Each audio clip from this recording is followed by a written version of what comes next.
Yan, update po tayo sa ating trabaho. Good morning sa ating lahat, mga kaibigan, friends and followers. Kamusta po? Yan po yung ating ginagawang body. Yan po lahat ipupuwil na.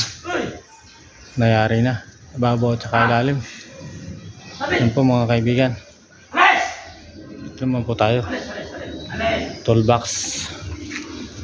Yan po yung toolbox na gagawin ko ngayon.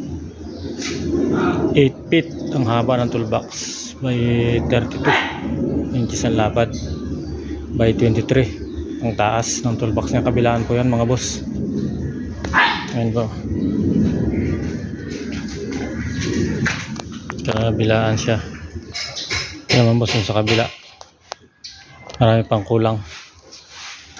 Inabot tayo kahapon ng hapon. Ayan o, yun lang ang akin ikabit kahapon.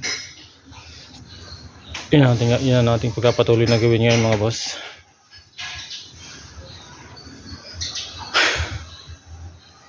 Mainit ang panahon ngayon talaga, grabe.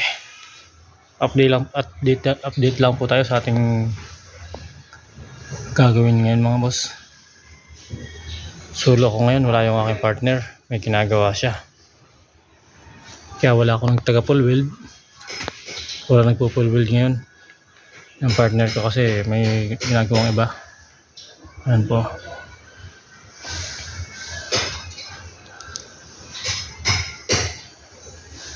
Ganyan po tayo ngayon mga boss.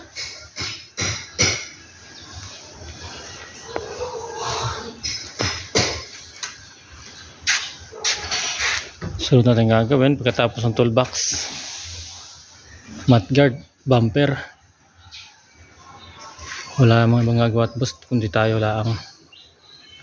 Ikakasa ko nang ikakasa sila yung taga full weld. Pero ang sunod kong gagawin dito sa